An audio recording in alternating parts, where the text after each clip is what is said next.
and welcome to the Blessed Girls Global Women and Youth Civility Summit. I am so excited that you have chosen to join us tonight. And here's what I know. You are in for a treat. Because listen, if you hear any noise, it ain't the boys, it's ladies' night tonight.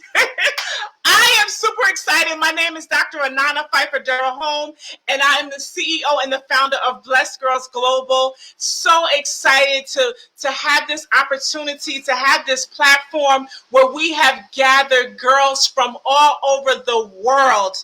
And not just girls, but I mean amazing leaders. Because do you know that the future is what? It is female. And we have gathered some of the best, the top young leaders from around the world. Why did we do this? We did this because, listen, the time is for us to come together. The time is for us to listen, to learn, and to live civility.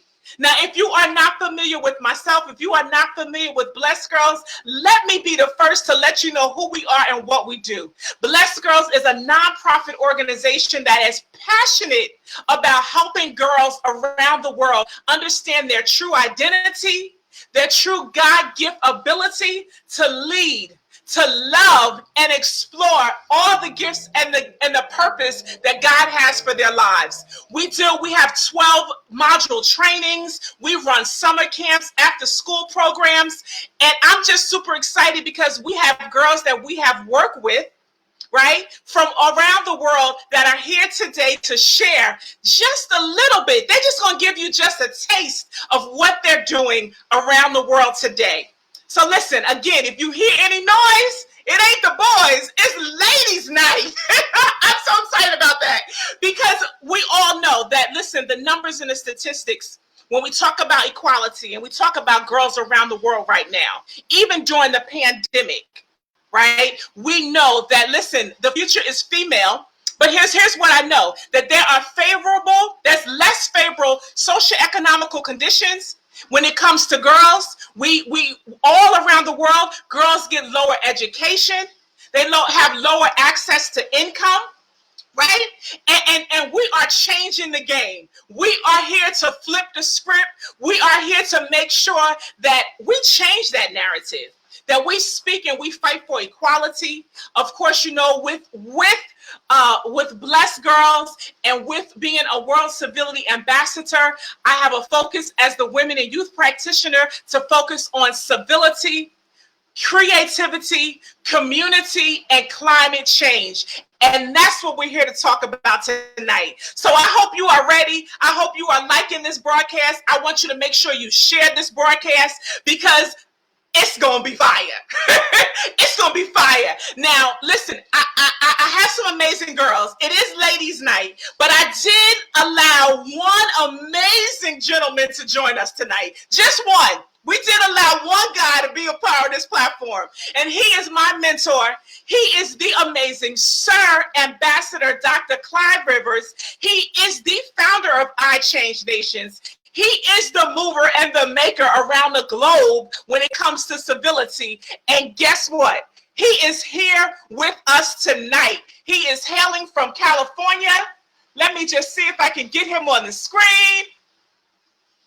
Let's just see.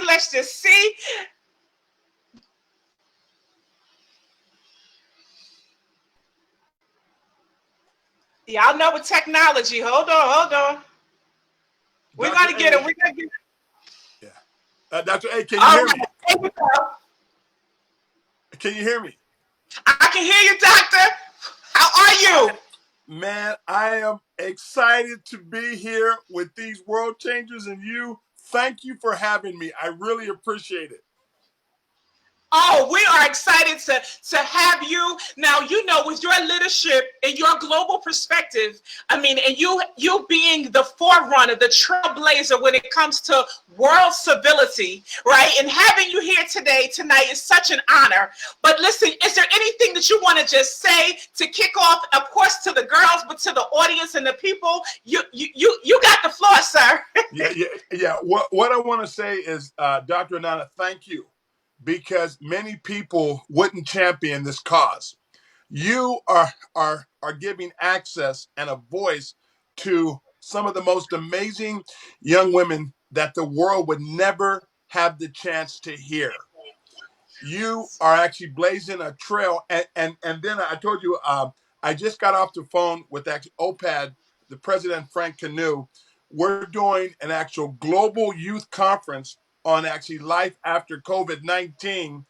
And I want to tell these girls on here, they will be the first ones that have the chance to participate in that conference. It'll be in either Stockholm or the United Nations.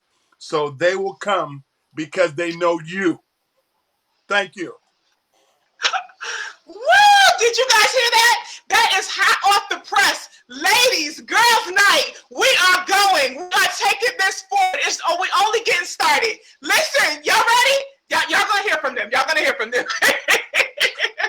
But sir, we are super excited about this, the platform, about the opportunity, and we do know when it comes to girls around the world, a lot of places where they are considered less than, right? Where they don't have access to education, just to mentorship, to businesses, things like that. We're shifting that. We are here for civility, and we are here for equality.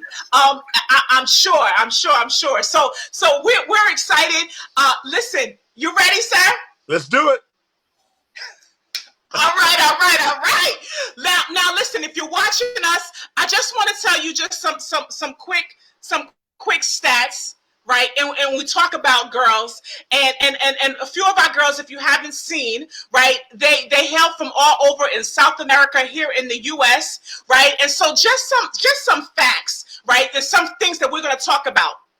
The one thing, again, that people don't want to talk about is domestic violence, human trafficking. And even before COVID-19 existed, domestic violence was already one of the greatest human rights violations around the world. Wow. Now, in the previous 12 months, so last year in 2019, 243 million women and girls ages 15, right, starting at the age of 15, across the world have been subjected to sexual or physical abuse by an intimate partner. Now, as of COVID-19, the pandemic, it continues on a whole nother level. And they say that this number is likely to grow and multiply as it impacts the lives of women and their well-beings, as well as their sexual and reproductive health and mental health. Right, so we're gonna talk about that. We're gonna really highlight ways, and the one thing about tonight is that we are gonna know that we are the solution, and that's gonna be our hashtag tonight. That I am the solution. So if you're watching, put that in the comments as you share this video. Hashtag I am the solution, because we want you to know, we want girls around the world to know that you are the solution. Yes, you are the solution, and we are bringing civility tonight. So without further ado, because we got a lot to talk about, we have a lot to share, right? So I am going to just let you know who we have. We have an amazing moderator. And this is Ambassador Robin Shirell Williams. She's hailing from Flint, Michigan,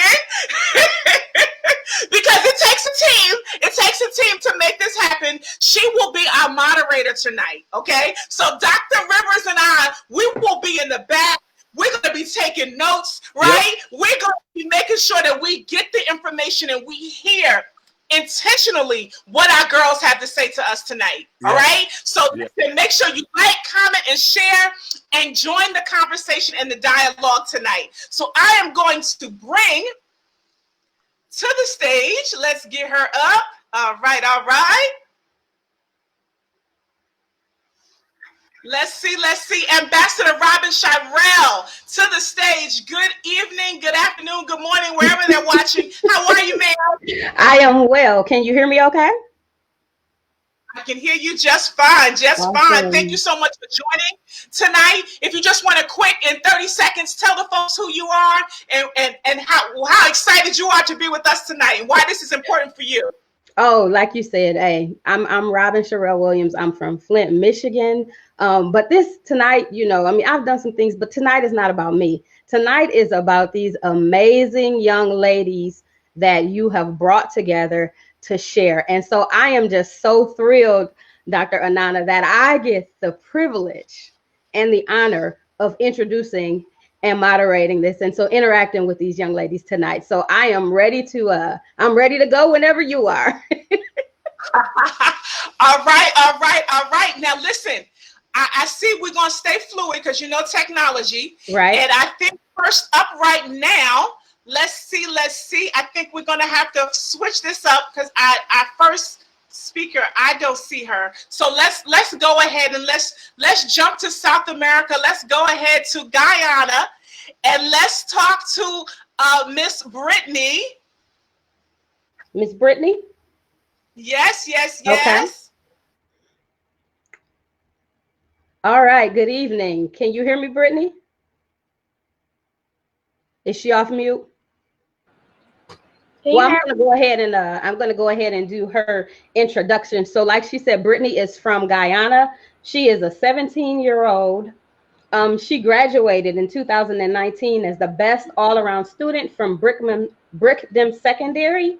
Athletics and sports are her favorite extracurricular activities, and she is an award-winning cyclist, you all, an award-winning cyclist. Brittany says she's always been an active student, participating in debates, but she actually led her school through rounds of the J.O.F. Haynes debating competition and the Ministry of Health Adolescents Health debating competition, where they walked away with the winning trophy and prizes, and she was adjudged best speaker. Now, Brittany says, though she's not perfect, she aspires to set a correct example for her peers on a daily basis. She served as the head prefect for her school between 2018 and 2019, and she's also served on the school's board of governors as the student representative, where she enhanced her leadership qualities and decision-making practices.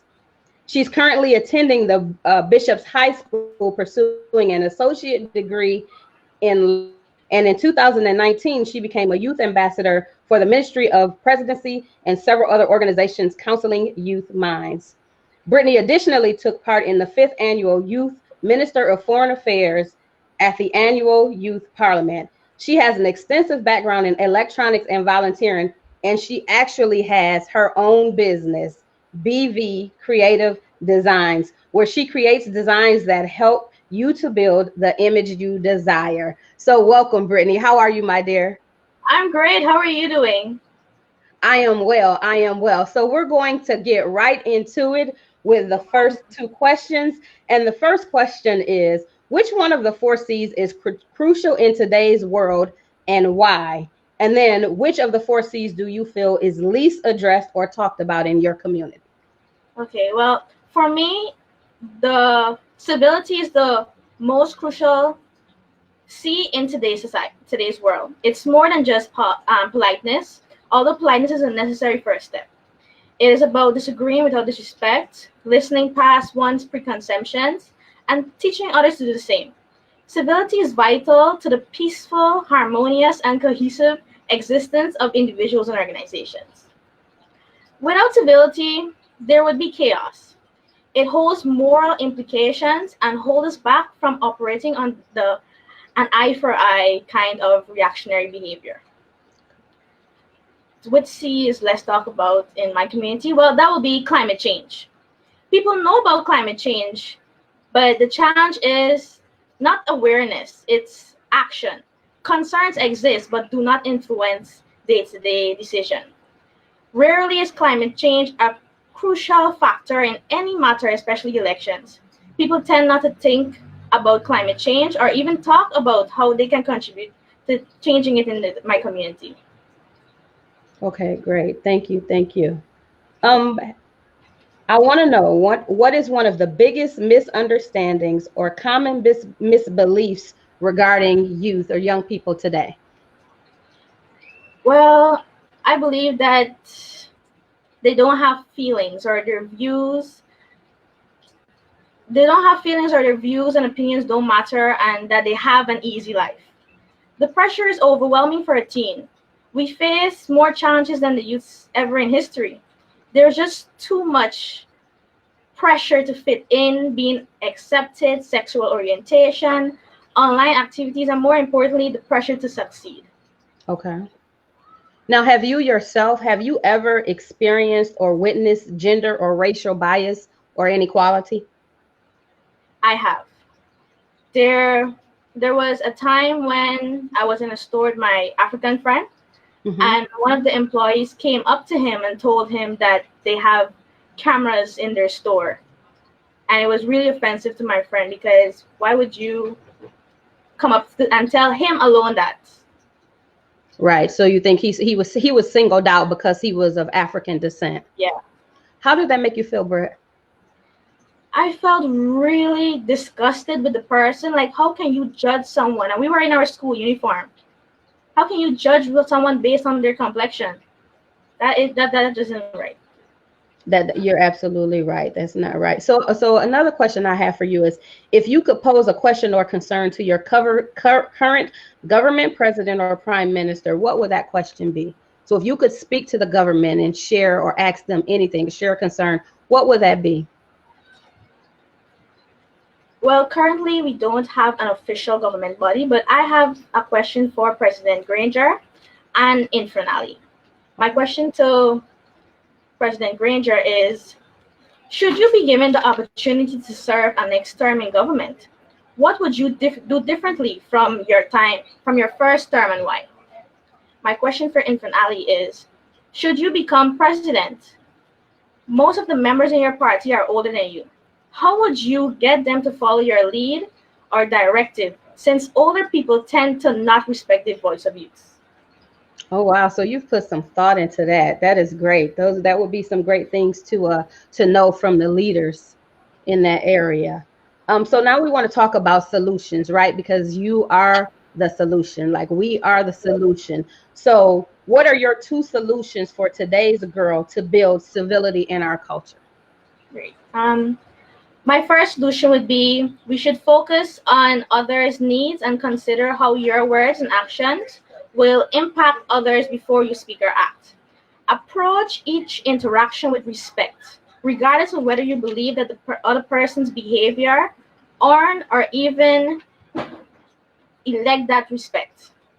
My second solution is, appreciate the value of diverse opinions in developing approaches to varying situations. Recognize that it does not equate to agreement if you listen. Clarify what was said and ask questions to gain an understanding of others' opinion. In situations where disagreement results, learn to agree to disagree respectfully. So if we would just start, one of the things that I heard you that made my ears perk up when you said was, if we could appreciate diverse opinions. Yeah. If we could appreciate diverse opinions, and knowing and understanding that everyone doesn't have to look like us and think like us or even talk like us or like the same things that we like, it doesn't mean that they don't have value. If we could just learn to appreciate that. Thank you so much, Ms. Brittany. That was outstanding. Dr. Anana, Dr. Rivers, you guys have some further questions or comments for Ms. Brittany?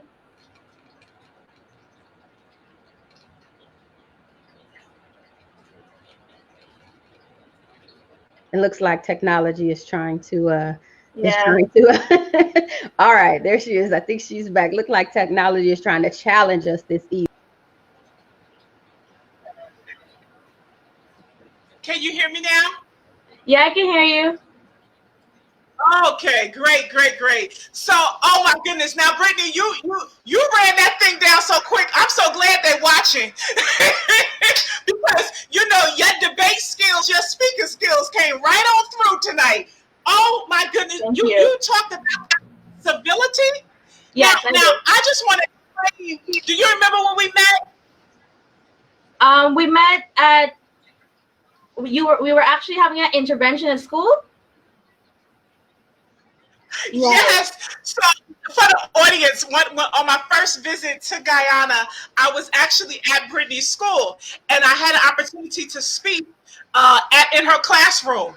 And as you heard her tonight, from the first second of meeting her, she just approached me, her brilliance, her wisdom, her beauty. She is just phenomenal. So, and you just did that. So here we are almost 2 years later, right? We are still working. We are still talking. We are building. You are a part of the Blessed Girl community, and you are truly a civility ambassador. That you are. So, and I'm sure Dr. Rivers can echo that in just you explaining what civility looks like and means to you. Unbelievable. And I like the thing that you said about climate change. It's not that people really don't know about it, but it's about what are they doing about it. What are they doing about it, and what can we do to take action in regards to climate change? So I'm sure that we're going to learn more about that as we build, and again, what community looks like when we talk about climate change, and what I do here in the U.S., how that could affect you in Guyana, how what you do in Guyana can affect someone in India, can affect someone in Africa, right? Yes. It's really powerful. And it still ties in with civility, because I like what you said. It's just the way that you approach things with respect. Man, your solutions, oh my goodness, diverse opinions and agree to disagree. You talking heavy tonight. You talking heavy tonight. Now, one thing before I let you go. Before I let you go, can you tell me of an opportunity when you had to disagree and agree to disagree with maybe a classmate, maybe even with a teacher or a parent or anything? What does that look like? It's heated. I could tell you from experience, it's really heated. And it takes a big person to sit down and say, you know what? I agree to disagree. Let's leave it at that. You know what? It's okay. I can remember my first debate. I can't remember exactly the mood, but it was that teenage pregnancy is solely the fault of the female adolescent. And when I asked persons about it, people would comment and say, yes, it's her fault. She shouldn't have put herself in that position and stuff like that. But, I had to calm myself down and say, you know what, Brittany, you could raise your points, you could educate people, but don't argue with them.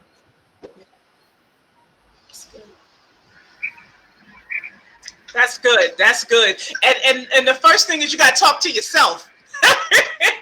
You got to speak to yourself, right? Because emotions will start to run, and you got to say, whoa, let me chill out. Like, you know what I mean? So that is really, really key. And we're going to talk a little bit more, because I don't know if you know that Guyana has the leading rates of teenage pregnancy in the Caribbean, in the English-speaking Caribbean. Are you familiar with that? No, I actually did not know that. But it's nice to know now. Yeah, so we got some work to do. Yeah, we got some work to do. We're going to continue this dialogue and this conversation and make sure we're helping. So, Brittany, I'm super excited. Let me just see if Dr. Rivers is back. If he has anything to add to you before we move on to the next panelist. Let me see if I can find him. Let's see. You guys bear with us. You know technology. We're going to get it together here. All right. Well, Brittany, stay tuned, because we're definitely going to bring you back and let Doc share with you some of his takeaways and such going forward, okay? No problem. All right. I can hear you. All right. Now let's see who is next up. I believe we've gone to Guyana, and we are back in the United States, and we are heading back to New Jersey. All right, let me bring back up our moderator. Man, what were some of your takeaways? Ambassador Robin Shirell, what about that time with Miss Brittany? What do you think about her? Well, we met Brittany at the same time in Guyana, and she was, our initial impression of her was that she was an amazing young lady, and that has not changed. If it has changed, it's now that I know she's even more amazing than what we initially thought. So I just, I mean, it's everything that I expected Brittany to be and more. Everything I expected her to be and more. She's Yes. absolutely a phenomenal young lady and a leader in her own right. Absolutely. And listen, I want the audience to know you heard it her first from here. You guys in the US, if you're watching in Africa, if you're watching in South America, you met Brittany right here first. So we don't know where she's going in the next 5 or 10 years, but just remember that you met her on the Blessed Girl global platform, Right. the Women Youth Civility. They're gonna know her. They're gonna know her for sure, for sure, for sure. So thank you so much again, Brittany. All right, Ambassador Robin, we are moving on. Let's see who else we have next. We're back in New Jersey. So Okay. I'm gonna step off and let you do your thing. Okay, so our next panelist is Miss Elena DeSoisa, and she is a 17-year-old student at the STEM Academy at Jackson Memorial High School. Hi, I actually Hi. can't see Robin right now. Can you hear me okay? I think I'm going to try and log off and then log back on because I'm not able to hear anything right now. Okay, well, I'm going to go, Anana, I'm going to go ahead and go through her bio. So hopefully when she comes back in, you let her back on the platform that we can hear from her. So again, she's a 17-year-old student. She's in New Jersey. She's at the STEM in the STEM Academy at Jackson Memorial High School. She's been a member of Rays of Hope for 6 years, where not only has she been a general member and the secretary, but she's a 2-term president going into her 3rd term as her senior year. Now, through Rays of Hope, she started a petition to stop lunch shaming in the state of New Jersey. Now, she used that online petition format, change.org, and her petition received over 2,500 signatures, and she was featured on several news stations. She really wants to get rid of that lunch shaming. Through Rays of Hope, she also learned the value of social involvement and activism, and their work in underprivileged communities has influenced her political beliefs and values, and has also given her a platform to advocate for those beliefs and values. She served as a delegate for the Lead for Diversity Summer Program, and some of her extracurricular activities include Girl Scouts, Teen Sharp, the Yes She Can campaign, and Girls Who Code. Elena is also a member of the Science Honor Society, Mathematics Honor Society, and the National Honor Society. So good evening, Miss Elena. How are you, ma'am? I'm good. How are you? I am good. I am good. So excited to have you as a panelist this evening for this Women in Youth, the BlessedGirls Global Women in Youth Civility Summit. So are you ready to get into the questions, young lady? I'm so ready. I'm excited. Awesome, awesome. Okay, so we're going to go ahead and I'm going to present to you the first 2 questions, and then we'll move from there.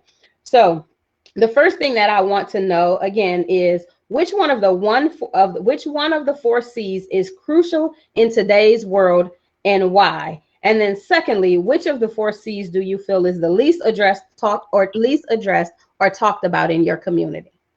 Okay, so what I found really hard with this question is only picking one of the important C's, because I really believe that, of course, all of them are important, but especially community and civility. Those go hand in hand with one another. And what I've experienced and seen through this, a time in this country right now, is that community is really important, and being able to speak with others who agree with you and others who don't agree with you, and also bringing in civility with that as well, and being able to have mutual respect for someone who doesn't also agree with what your opinions are. And what my big thing is, education needs to be key and needs to be taught to those who are unable to receive that education and understand the other side of what's going on. And so that's why I think that going to protests right now and hearing stories from other platforms and other people who which you don't experience is vitally important in order to grasp and understand the importance and communication wise, how important it is to be able to listen to the other side, have respect for others, and be able to work together as a community and being able to approach problems to be able to solve them. I'm actually not able to see Miss Robin right now again for some reason. I'm also on the live stream right now, so I can see that she's not on the screen. So I'll exit out and then I'll enter back again, and hopefully we can figure this out.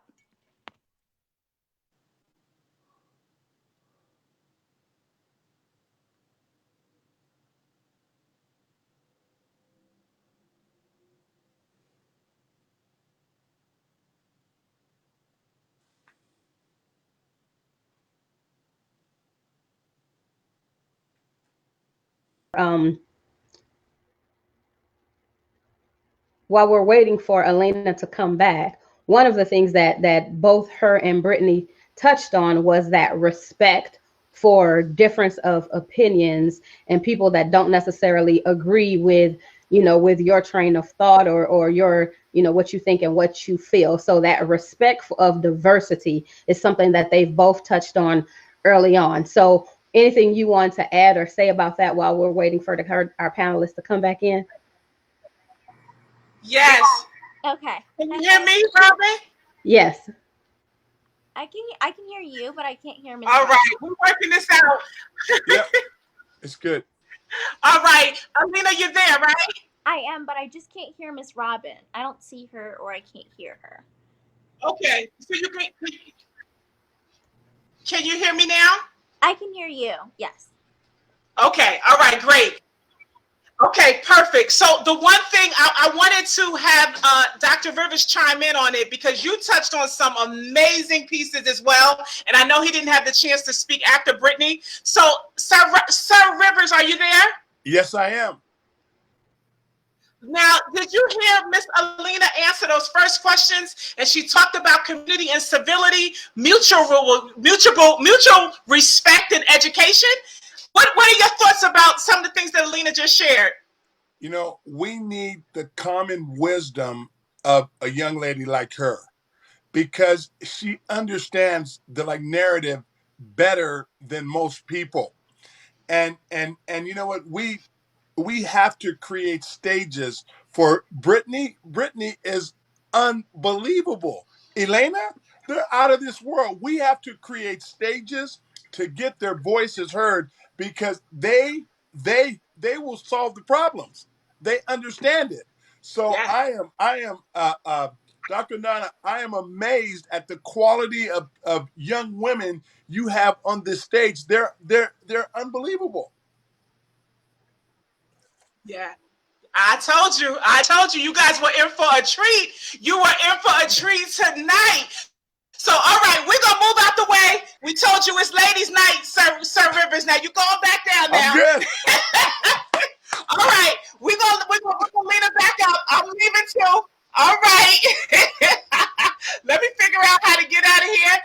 Well, Dr. Anana, can you hear me, Elena?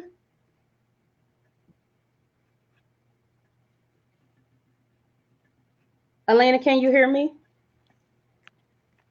So, Anana, I think there's an issue with our connection, because I don't know. I'm not able to hear Miss Robin, so I'm going to exit again, and hopefully when I join again, it'll be able to hear her. Yeah, so Dr. Anana, somehow there's a disruption between my audio and communication and with Elena's.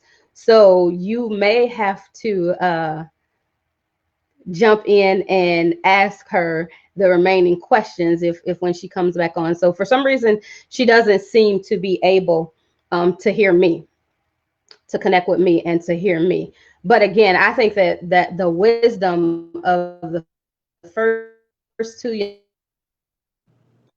two questions, that education, we know that that's key, and that community and respect for diversity. If the adults in the world could just grasp onto that, then the world we live in would absolutely be a better place today. So she looks like she's back on the Indeed. Can you hear me, screen. guys? Yes, I can hear you. I'm back on. Okay, and I can hear you. All right, great. Can you hear Robin? Can you hear Miss Robin? Yes, I can hear Miss Robin Okay. now. All right, awesome. So thank you Okay, so much. perfect. All right, moving on. Okay, so we're going to move on. So again, so what do you think is one of the biggest misunderstandings or common misbeliefs regarding youth or young people like yourself today? Okay, so what I believe that most people or most adults don't understand about our generation is that maybe we're too involved with social media and we're too distracted by our phones to be able to understand and grasp what's going on in our country and around the world. But my take on it as a youth is that this platform has given us the opportunity to learn way more about what's going around the world than ever before. And I feel as if social media and being able to have access to the internet has helped me grasp what's going on and be able to come up with solutions to be able to help contribute to creating solutions to problems that are currently going on. So I've been able to personally educate myself about, the history of our country and how I am able to use that history for the betterment of our country and our world, and be able to, reflect off of that history and make it into something that, won't happen again, and be able to build off of that. And that's absolutely true. I mean, digital learning is it's one of the ways that even that we're all getting information, and it's that informal learning that's taking place through the digital platforms that is helping us all become more aware of what's happening not only in our local society but in our global community as well. So you are absolutely correct about that. Have you ever witnessed or experienced gender or racial bias or inequality? Yeah, I have, but I've had both happen to me. And since I go to a predominantly white school, high school, and school district, I've been faced with many different, struggles and different, experiences. And I'll bring up a few examples. One example is I had a debate with one of my classmates in like the ninth grade, I believe, and the discussion of, you know, gender bias with, women receiving, equal income is not real. And I had a really hard time being able to grasp how other people aren't able to understand how the gender wage gap doesn't exist. And I'd bring up articles and I'd bring up, resources being able to back my claim up. And I just wasn't able to get through to people. And one thing I've learned from different experiences, like the one I experienced in ninth grade and ones that I continue to experience, is that you're not able to convince everyone. And as much as you can educate other people about what's going on in the world, and as much as you can bring up different resources to back up your claim, there's some people who may not want to listen to what you have to say and may not want to understand your perspective and what you're going through in your shoes.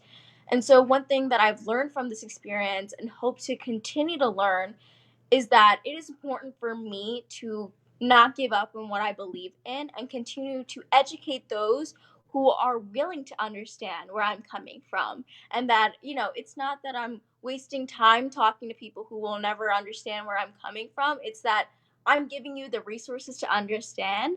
And I hope that one day those resources will come back to you and you'll understand where I'm coming from.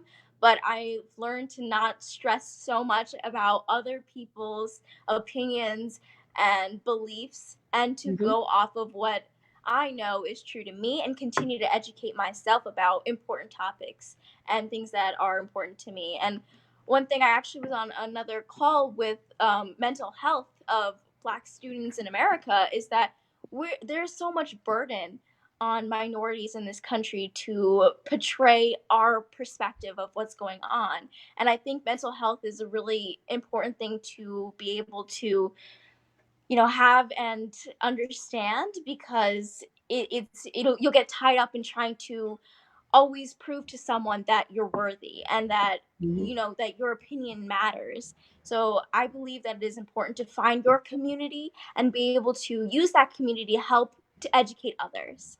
And so that's what I have to say about, my injustices that I've experienced and seen firsthand is that to just be able to listen to their perspective and see where they're coming from so that you can educate yourself about how you can, tell those people and help them understand where you're coming from, because it's important to give them that opportunity to understand where you're coming from and then also see where they're coming from as well.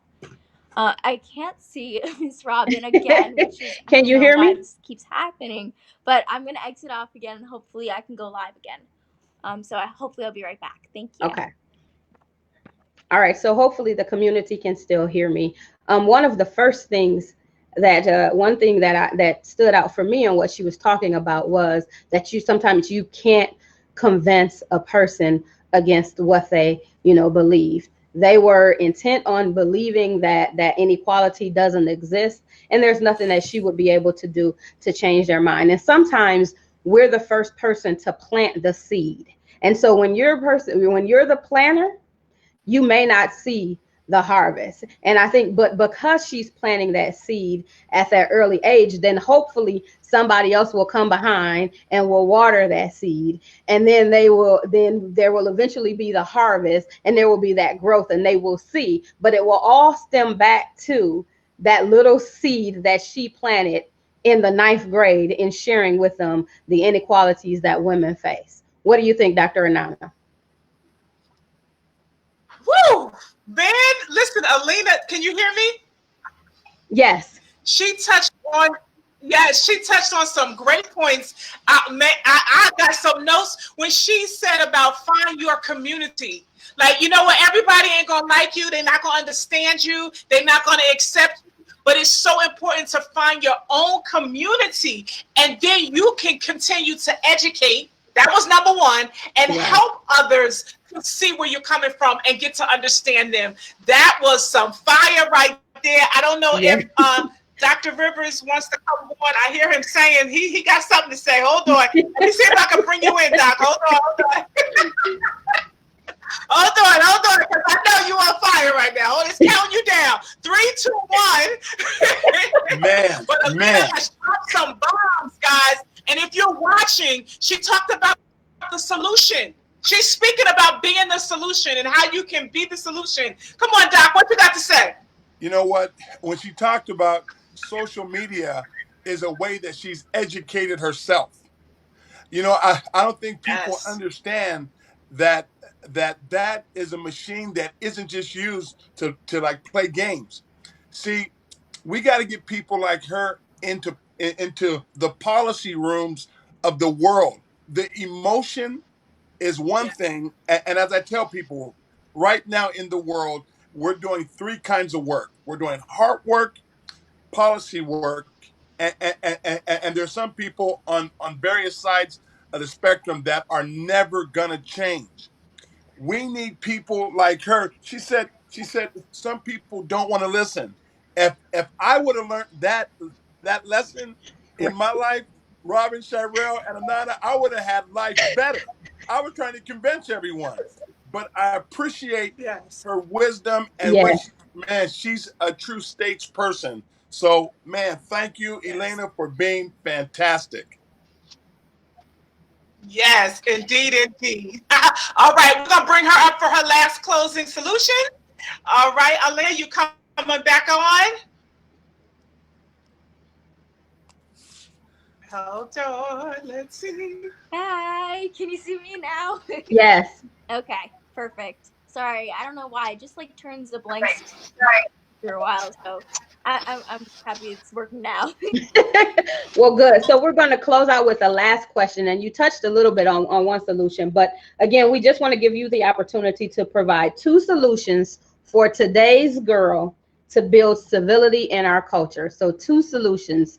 And then for the audience that's listening and watching, when she outlines these 2 solutions, we want you to just put them in the feed, and then we want you to hashtag I am the solution. So as she talks through her solutions, go ahead, put them in the feed, and use the hashtag I am the solution. Go ahead, Miss Elena. Okay. So like I touched on, one thing already is national education. We need to have an understanding as a nation and as, a world of our history and how we can build off of it. And I value history so much, and I go out of my way to be able to find different resources that can help me educate myself about the state of our nation, the history of our nation, and how we can go and improve upon that. And I think another thing that another one of my solutions is to have more localized town halls and more discussions about what's going on in this country. I am fortunate to have communities where I'm able to speak my mind about what's going on and have a community that backs up my beliefs and can go off of what I'm saying and can understand what I'm saying. And I think that's an important resource that so many students are unfortunately not exposed to, and that they should be. And I think that if we have more localized town halls, if we have more open discussions about what's going on and our own personal experiences and what us as youth and older generations too can bring together their different generational knowledge of what's going on in our country and different problems, and we're able to create a solution together. So if we're able to speak out on issues that matter to us and issues that are going to affect the future generations, I think that this is continuously important to have those open discussions. And something that I really found really important to me is to, like I said, having that community. And one community that I'm part of, like you said earlier, is Raise of Hope. And through Raise of Hope, I've been able to find a group of people who are able to connect with what I'm saying, who Mhm. have experienced what I've experienced. And I'm able to create solutions with a type of organization made up of youth, who is led by youth. And to have that community and to have a solution in mind while we're working towards a goal is something we can't forget. And that's one thing I really want to take away and leave you all with, is that make sure you'll be able to find a problem in something in our society, but make sure to create that solution with people who also go through the same struggles you go through, and be able to look to vocalize that issue and that solution, so people don't only just hear what you're complaining about, but they hear a solution that you created, a solution that you want to see. And I'm so blessed to be able to have this platform, to be able to speak to you all today. And I thank you so much for this opportunity and to be able to share my voice. So thank you so much. And I really appreciate everything that this organization has done. Thank you. Thank you for coming on and sharing with us. So she talked about national education and making sure, localized town halls and finding your community. So all of our viewers, whether you're watching it live or you're catching it on the replay, you have an assignment, and that assignment is to find your community. Find your community. It's not enough to be a spectator. You have to be involved. You're hearing it. You're hearing it from these young ladies. They didn't wait till they were of age to get involved. They are very active in their communities. They found their communities and they're working to make change right now. So thank you so much. Thank you so much for joining us. You are a fabulous young lady, and I am so thrilled that I had the opportunity to speak and share with you on this platform today. Dr. Anana?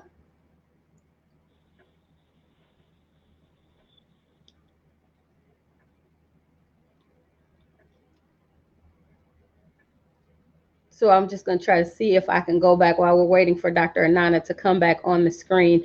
Someone commented and said, you are a very knowledgeable young lady. And so that is something that we echo and we agree with.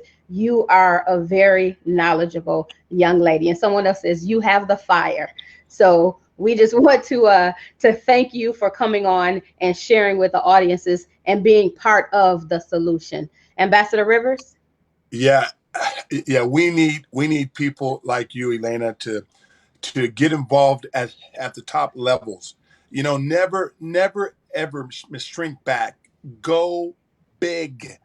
Go big, dream big, and go get it. It's possible. And we need your voice to be heard, not just in America, around the world. So I'm honored to have met you and look forward to working with you in the future.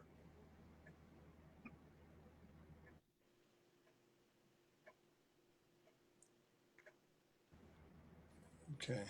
All right, so Dr. Anana, are we heading back to Guyana next? Our next panelist should be Miss Landra Richards. Miss Landra Richards, she is 19 years old. She again is from Guyana. She already has an associate's degree in biology, and she is currently in her third year at the University of Guyana to attain her bachelor's. She has 2 years of experience in biological research from being an active volunteer in the Bio Club, and she's already directed research groups.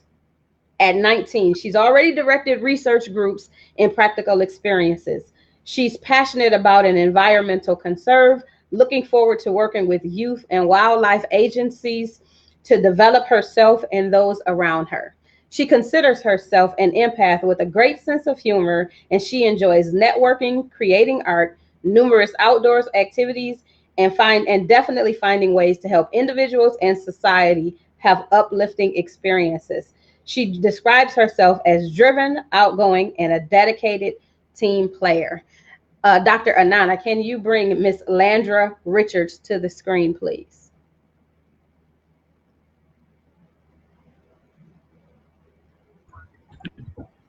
Good evening. Good evening. How are you?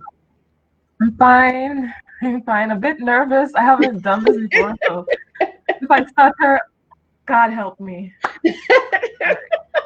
Well, you called out to the right one and he will help you, but I'm sure that you're going to be amazing. You already have some things that you've, accomplished. And so we are in full support of you. And we just want you to just take the opportunity to just really share, what's in your heart. Okay.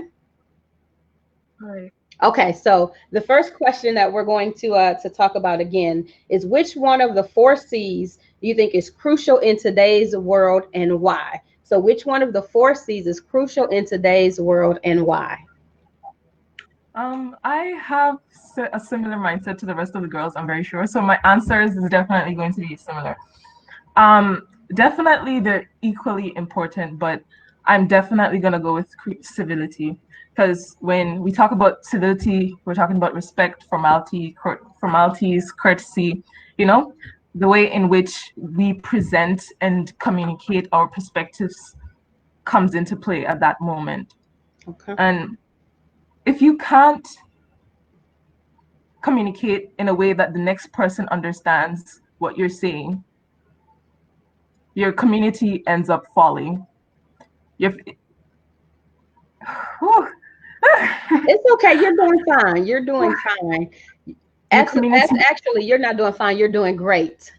Thank you. Your community ends up falling, and it becomes harder for your community to reach that climax that it's supposed to be at. And you also see this in businesses. For example, there was this famous BP oil spill that had happened in 2010. Mm-hmm. It had caused like some serious oil spills on the Gulf of Mexico, and it was addressed by the White House Commission. I'm trying to remember what the article said. Excuse me. And he said it was bad management and the lack of communication that had caused that. So civility is very important because it comes into play with how you communicate with one another. And then if you have a community that are divided amongst one another, I think, okay. Take your time. Okay. When you have a community that's divided amongst one another, you're not going to spike creativity, not at all. You're going to have people that are going to be driven by hate, anger, and all that bad energy, anything bad that you can think about. We're going to create inventions to destroy our partner instead of building each other up, right? And because we're focused on all these negative things, we then forget about the things that surround us, which is climate change and the animals that we feed on, the resources and everything. So definitely civility is a great part of our lives. Now, you started to answer, I think, the second question, because you talked about that we're so focused on the negative and we're focused on the things that divide us that we overlook some things. And one of the things that you talked about we overlook was climate change. And so that may be your answer, if you could talk about it. Is this the one of the 4 C's that you feel is least addressed or talked about in the community? Without a doubt. Without a doubt. And like I think it's Brittany that said that it's not that they're not teaching us about it, but people are not implementing it. You see, Guyana is an LDC, right? And people don't seem to, as soon as you talk about climate change, they zone out. It's like, what are you talking about? And it's because it's a science. And once you start talking about science, people are like, I don't understand. So that's just not my problem. All right. So 2/3, I forgot to mention that 2/3 of Guyanese citizens are actually living under poverty. So yeah, they definitely more focus on getting themselves into focus on making money for themselves, and definitely do forget about their environment. I also wanted to talk about, we have no inspiration in terms of politics. I realized that people that are in the office, we're allowing people that don't believe in the existence of climate change. Like James Inhofe, if that's how you spell his name, I'm so sorry. He was an environmental and public work committee chairman or something, I think, yes. And he said people are so arrogant to think that climate change, that they can change climate. I was absolutely disappointed. And I'm gonna put it into perspective here, right? There was a comedian that talked about climate change as well. His name was Colin Jost. I'm so sorry. Woo. So he said, it's like climate change is like owing somebody $1,000, and you're like, okay, I can pay that off. But when you owe somebody $1 million, you're like, okay, I guess we're just gonna die, and you leave it from there. I understand that climate change has come to the point whereby it's no longer on an individual level where you can tell a friend, oh, hey, turn off the light. It's no longer on that level. It's on a level where you have to include industries that are actually greenwashing. When I talk about greenwashing, it's when companies make you think that their product is actually more environmentally friendly than it actually is. I forgot some famous business companies that do that. I'm so sorry. I really wish I could give examples right now. And so you said, wait a minute, you said they make us think the products are more environmentally friendly than they are? Yeah. They could they could not be environmentally friendly at all. But the thing is, probably, okay, not fully environmentally friendly. Not everything can be environmentally friendly these days. It's just hard unless you're going to be organic. So yeah, exactly what you're saying. It's called green. That's a good point, because here we're thinking that we're doing the right thing and trying to use some environmentally friendly products, and then they're actually contributing more to the problem than they are being part of the solution. I'm going to tell you, someone said in the comments that you are very well informed and doing great. I want to share to you that that is not something that I was aware of. When I look at something and it says it's environmentally friendly, I never considered that it could be. So thank you so much for even, for bringing that to our awareness, that we want to be mindful and looking at those, those products and making sure that we're not causing more harm than help. So thank you so much for even bringing that to our light about making, whether or not testing or finding out whether or not the products are actually environmentally friendly. Sure, no problem. So before we actually move on. Okay, sure. I also want to recommend that people watch this documentary by Leonardo DiCaprio. Trust me, you will definitely change. It will change everything, the way you see things and the way you listen and talk to people. It's called Before Before the Flood. Before the Okay. Flood. Okay, so before the flood. So I need our viewers to go ahead and put that in the comments, put that in the chat, because we want to make sure. So Ms. Landra has given us an assignment, right?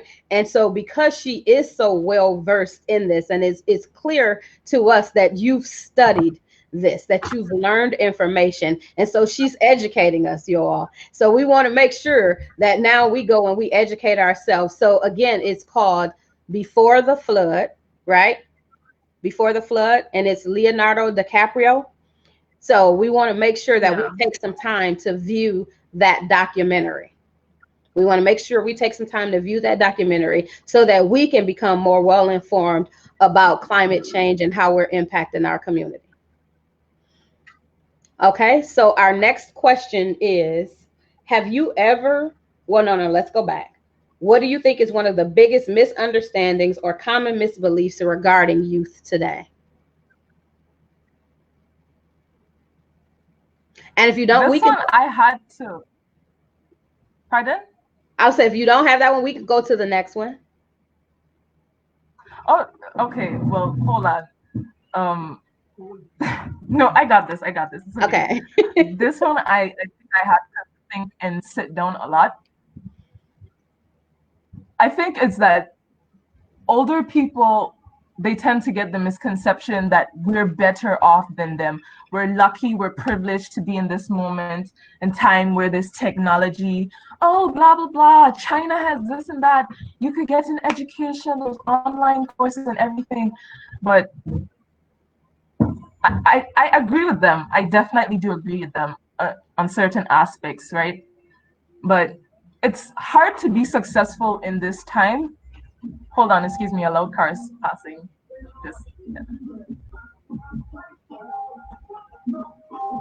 Can you hear me? Yes. Properly? Yes. Okay. Well,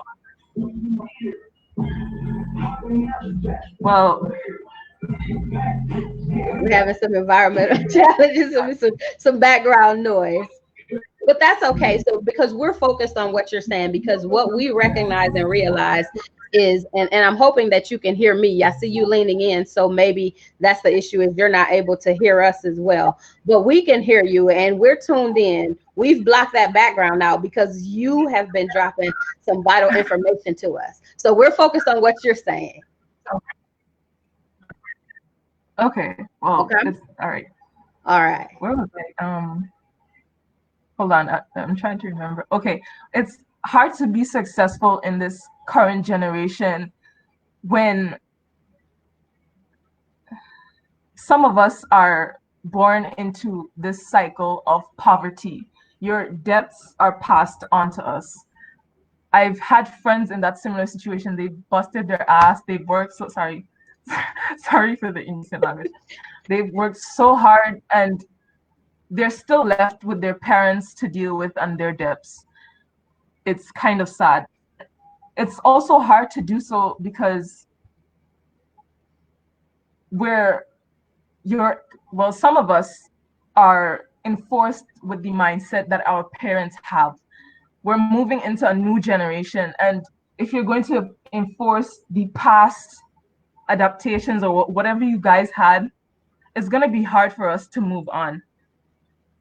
You know, children these days are actually moving into relationships and getting destroyed from them. Okay, hold on. I'll talk about this one later in my next question. I'm so sorry. Sorry. I'm sorry. I'm a bit nervous. No, you're doing fine. I just take a deep breath and you're good. And so one of the things that you said is that that we have because I'm a few years older than you. I'm just going to leave it at a few. Well, one of the things you said was that we believe that you guys have it easier.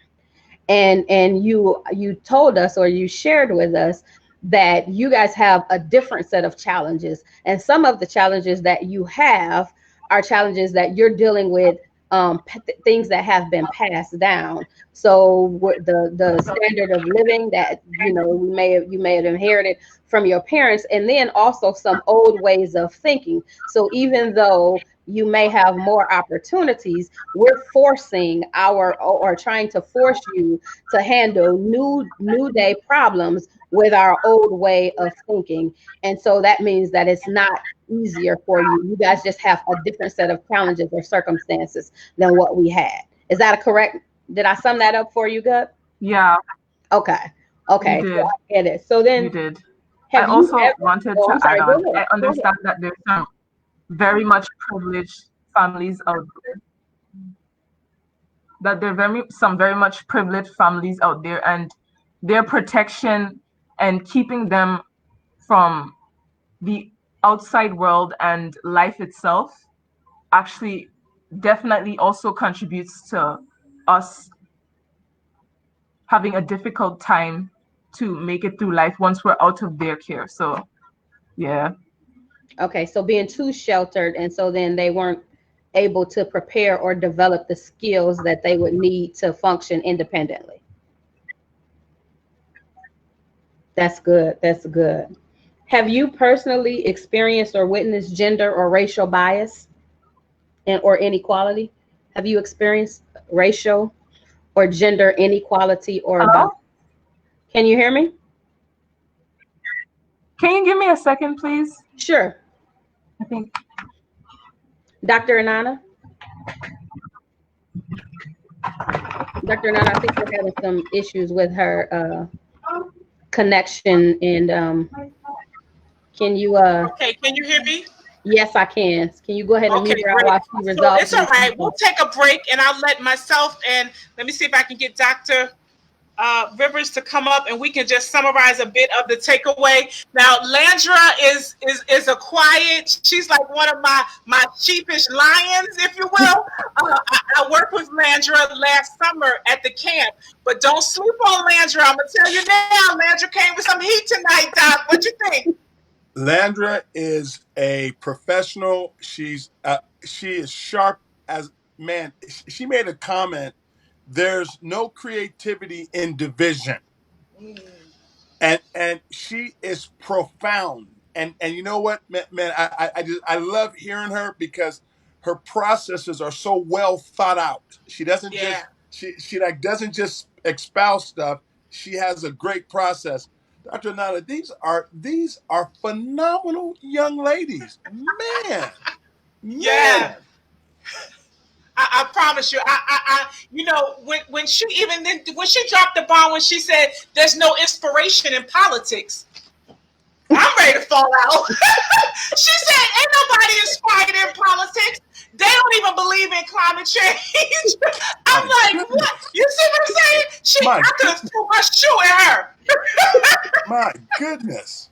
Man. What isn't that something? Isn't that something? And this is the truth from the mouths of our babes. You understand? But she is Absolutely. really brilliant. And I like what she talked about the older generation. And then she talked about, listen, being born into the cycle of poverty. Oh. Woo! What we talking about now? Listen, Landra, listen, Landra dropped some bombs tonight, and that's on so many levels. You understand that cycle? Who's going to be the one to break the cycle? And I believe that these girls that we're talking about today, these girls that are on this platform, Blessed Girls Global, they came here because they're ready to break the cycles of poverty, right? Of mental illness, of climate. I mean, there's so many things, but listen, they're walking heavy tonight. They're really walking heavy tonight. I know she was a bit nervous, but I promise you, listen, Landra is amazing. She is brilliant. She's 2 degreed in biology. And she said, listen, they don't know about climate change, so they're afraid about climate change because it's science. And we're afraid of science, right? So she breaks that down and she makes people feel comfortable with science. Oh my goodness. So I know we lost her a bit, but that was some fire, guys. I want you to make sure you were giving some hearts, right, to my girl Landra. Again, she is amazing. She will be one of our youth leaders when it Yep. comes to Blessed Girls and dealing with climate change. No question about it. So we're going to move on. We're going to move on. I think, Robin, we have the baby of the bunch. She is one of the original Blessed Girls coming up. So stay tuned, Doc. Stay tuned. We coming with it. I'm not going nowhere. Now, Stay with us. We got it. Yes. I,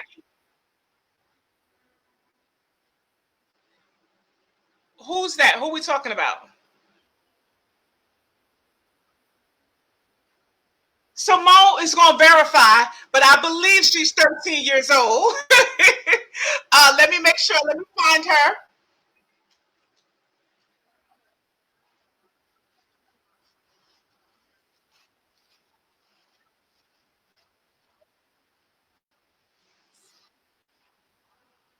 she's a proud member of Blessed Girls who loves to draw, animate, sing, and cook. She runs a YouTube channel where she posts small animation. She is a creative with an inviting spirit who makes friends easily, and she's not afraid to perform or put on a show. She's a member of Cathedral International's praise dance group and a seasoned New Jersey orator of 7 years. She's seasoned of 7 years as an orator, and she's a member of the teen choir. In school, she's part of an accelerated college program known as AVID. Avid. Can you maybe you can tell us what that acronym stands for when you come on? And it says she was awarded the Humanitarian Award of Generosity for volunteering, displaying acts of kindness throughout the school year, and through the overall promotion of tolerance and acceptance. Her principal told her she received the honor because she's always lending a hand and can be trusted to always do the right thing. So, Simone, can you confirm from us 13 or 14? How old are you, dear? I can't hear her. Dr. Anana, can you make sure she's off mute? Okay, there we go. All right. Hi, Simone. How are you? Hi, I'm well. I'm well. How are you? I am good. So are you 13 or are you 14? I am 13 and I'm going to be 14 in August. Okay, so she's 13 on the way to 14. And so you are a creative. I mean, can you tell us what that accelerated college program known as AVID is? What's that program? So the acronym AVID itself stands for Advanced Via Individual Determination. And the program is basically supposed to prepare all 8th graders for college. Okay. Okay, that's phenomenal. That's phenomenal. So we're going to jump So right it teaches them the ins and outs of like everything, what you'll be doing, what you'll be learning, stuff like that. Okay, so getting them prepared for college and having that mindset and starting in the 8th grade. So that is phenomenal. So can you hear me okay, Miss Simone? Yes. Okay. So we're going to go ahead and jump in with the questions. Yes, I can. Okay. So with the questions, which one of the 4 C's do you feel is crucial in today's world and why? Which one of the 4 C's do you feel is crucial in today's world and why?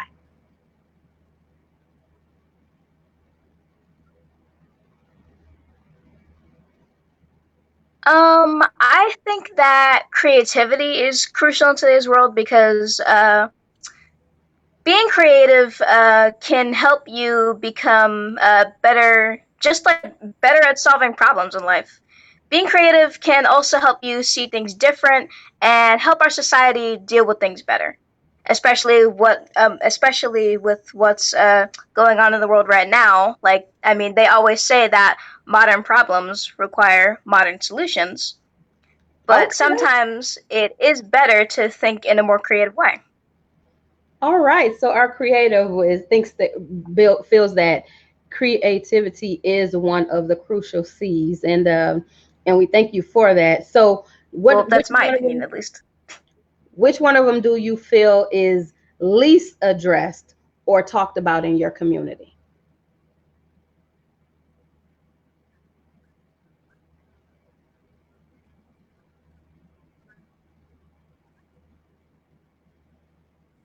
I think it would probably be creative again, because most of the time when I hear the word creativity thrown around, it's often just like dismissed as something for children, or how children usually think of things, like how kids usually think.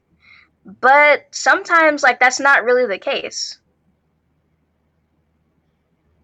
And like you said, modern problems require modern solutions. And so if we were more creative in our approach, then we might come up with some new things that would Require help us. modern Yes. solutions. Yes. So thank you. So what do you think is one of the biggest misunderstandings or common misbeliefs regarding youth today? Yeah. So what do you think is one of the biggest misunderstandings or common misbeliefs regarding youth today? I think one of the biggest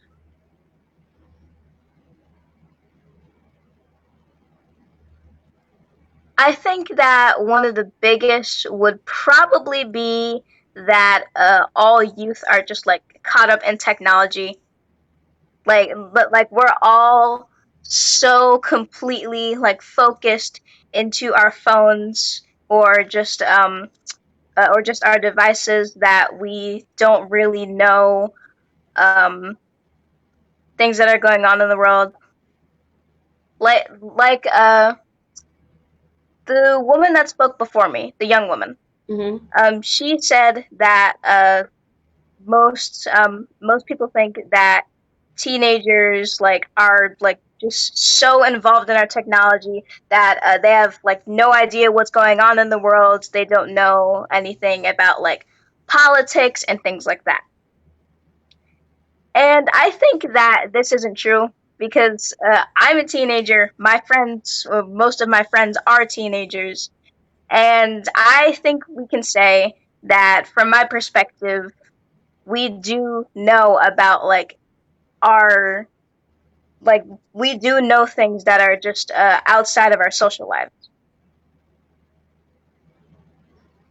I think the young people are trying to tell us something. We're more involved in politics and our society than people think we are. Okay. Okay, I think they're trying to share with us that those devices that we've provided them, they're not just playing games and they're not just socializing, they're educating themselves. I can't hear anything of what you're saying. Okay, seems that we have, so hopefully everyone can still see you. I want you to know some of the people in the chat are saying that they are super proud of you. And that they get it. Yes. They're not caught up in technology. That you guys are not caught up in technology, and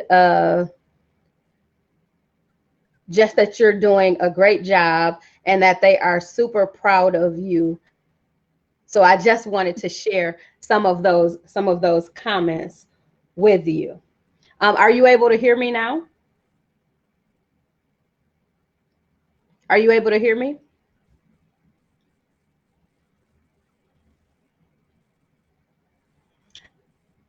I think we may be having a little bit of trouble with the connection. Can you hear me, Simone? Yes, I can hear you. Okay, great. So you can't hear me now. So I just wanted to, I don't know if you heard me. I can hear you. Okay, I don't know if you heard when I was sharing with you that I don't know if you were now I can't. But yes, I can hear you. Okay, good. So I don't know if you heard when I was sharing with you that there were several comments that said they are super proud of you. And I just wanted to say that I'm super proud of you as well. Thank you so much for coming on and sharing with us. And so people, we're starting to get the understanding when you're saying that you guys are not caught up in technology, that you're actually using it to educate yourselves. So somebody said, Tammy Taylor Jones said, thank you for that insight. She said she'll lighten up on her teenagers. So thank you so much for sharing that. So our next question, and I really hope, like I'm hoping that the answer to this is going to be no, but I'm afraid that the answer even at 13 is going to be yes. And that question is, have you ever experienced or witnessed gender or racial bias or inequality?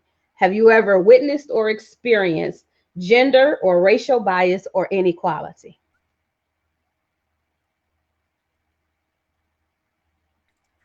I think I can say that I have.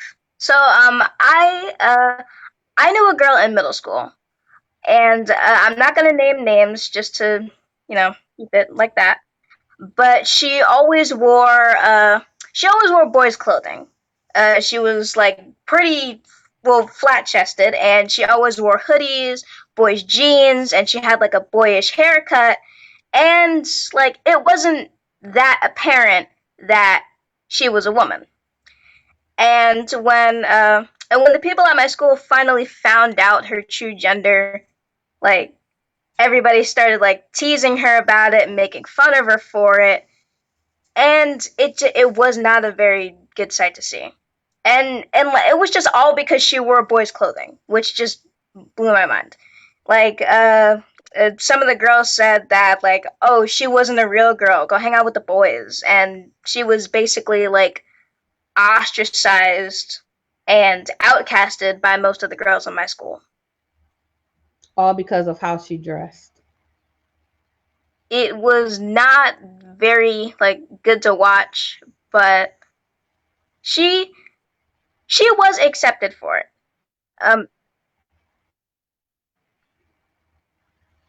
She did eventually get accepted for it. Towards I think it was towards the end of the school year, but that was her story. Mm-hmm. That was her story. Okay, so the next question is, if you could pose a question or concern to our current government president, what would that question be? So if you could ask the current president, if you could express a concern or ask him a question, what would that be? What concern would you share with the president? What question would you ask?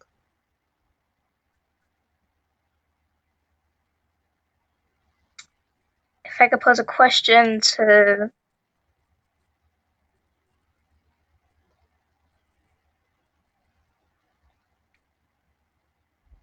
If you could pose a question to the president or share a concern with him, what would it be? If I could ask just like only one question, it would probably be, why do you do the things you do? I don't mean this in a laughing manner. I literally mean, why do you do the things you do? What is your mindset? Like what is the driving force that like causes you to make decisions? That would be the only question that I'd have for him. And I laugh because I think that way. You know, I mean, that would be the only question. Yes, that would be my question too. Is like, what drove you to make that decision? What are you thinking? So I just wanted to share another comment, and it said, "I just love it, Simone. So articulate, smart, and young." And yes, you are, young lady. Yes, you are. So the last question is, provide 2 solutions for today's girl to build civility in our culture. What would be your 2 solutions for today's girl to build civility in our culture?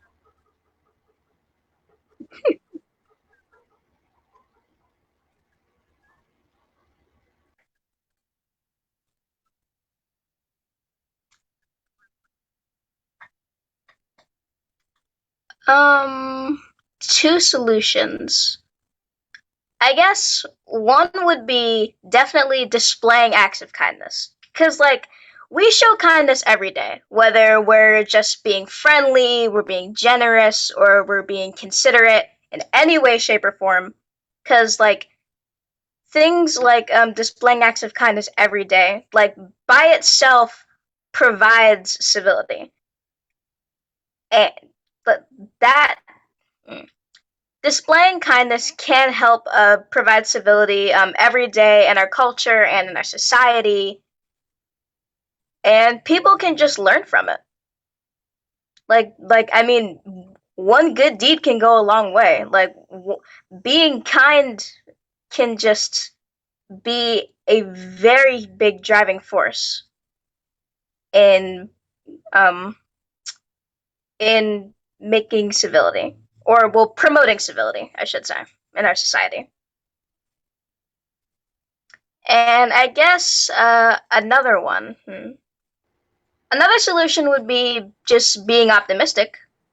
A solution for girls for to provide civility in our culture is for girls just to be optimistic. When we're optimistic, we give love to others, and we just surround other people with positivity, and overall, we just inspire others to smile and be polite. In which case, can build and promote civility. Okay, so acts of kindness and being optimistic. Daily acts of kindness and being optimistic. Thank you so much, Simone, for coming through and sharing all the wisdom that you've acquired in your young 13 years of life. I think we've certainly learned something from you on this evening. So I know I am appreciative of what you've shared. I can tell from the comments that our viewers and listeners are appreciative of what you shared. Dr. Anana, Ambassador Rivers, what do you guys want to say about the youngest in charge coming through, Mrs. Simone? Man, her mind is something special, and someone that understands what she understands at this age in her life. She man, don't put any limits on yourself. You can do anything. You are truly amazing. I traveled in over 90 countries of the world, and I've not found anyone of your age that have your kind of mind. So that's a gift from God, and let that thing go far, because you're amazing. No more Yes, words. yes, yes. You know what? Simone is the baby of the bunch, right? And Simone dropped the bomb, said modern problems need modern solutions. Hey, you know what? Woo, come on, Thank you. hashtag that. I am the solution. And hashtag modern problems need modern solutions. We trying to do stuff that halfway worked 100 years ago, and here we are 100 years later trying to use the same laws, the same protocols, come on, the same standards, right? When things have changed 50 times over. Simone, you know I love you, girl. And I thank you so much for always speaking your truth, being true to who you are. You know that's what we do in Blessed Girls. It's about your own self-identity, being bold, being who you are, right? And knowing that you are blessed. And she speaks to her true leadership, right? She talks about the gender equality. Somebody right there, what grade was that? 8th grade? Simone, 7th grade, when you talked about the young lady that was wearing, pretty much she looked like a boy from the outside, right? And she was ostracized for that. And if it wasn't until the end of the year, so that means she went through 8 or 9 months, right, of being ridiculed, of being bullied, right? And I know, and I thank you, because I know you showed that girl love. I know you were a true leader that stand up and stood for her. So even for that, I appreciate you, and just talking about the hard stuff. I know you would give it to us straight. I know she would. So, Simone, I thank you. I applaud you. Go ahead. What happened with my friend was in 7th grade. Even in 7th grade. Wow. Right? Wow. And always being a leader, that you stand up, you speak for what's right, you fight for what's right, and I know that you did that, and it makes so much of a difference that we always lead with love. We lead with love here at Blessed Girls, and you talked about it. Your solutions are amazing, so I thank you so much, Simone, for your time and your attention and hanging in there. And y'all know, y'all met her first here, Simone Banks. SB. So listen, Doc, we're going to take a 2-minute intermission. Doc, what are you thinking so far?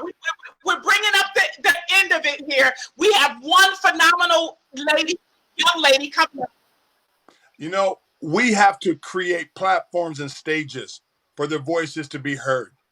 While I'm sitting here, I'm saying we have to create platforms, and we don't have to, we will create stages and platforms to where their voices can be heard. Be, you know, if no one knows you're out there, that's the problem. And we have platforms and stages, and I want to tell Robin Shirell, crushing it, killing it today. Robin Shirell, man, phenomenal. I gave her a break. Maybe she just have a drink of water or something because we working her real hard tonight. But you know that it's support. You know what, the team, it really is a team effort, and I appreciate her for being there. So that way we can soak it in. We can really hear and listen intently, because this is, again, hashtag I am the solution, and we are here to learn, to listen, and therefore we can live civility. We can walk this thing out. So I mean, just amazing takeaways. So Simone's solution, a 13-year-old, right? She said we should display acts of kindness every day. That's every right. day. And she said, be optimistic. Give love to others. How powerful. And this don't cost anything. It doesn't take anything away from you. These are things that we can start to do today. If you haven't done it yet, if you haven't done an act of kindness to anyone, listen, Simone Banks then gave you some marching orders. It's time to get busy. She did it. She's phenomenal. I mean, I knew what you were building, but I didn't know that the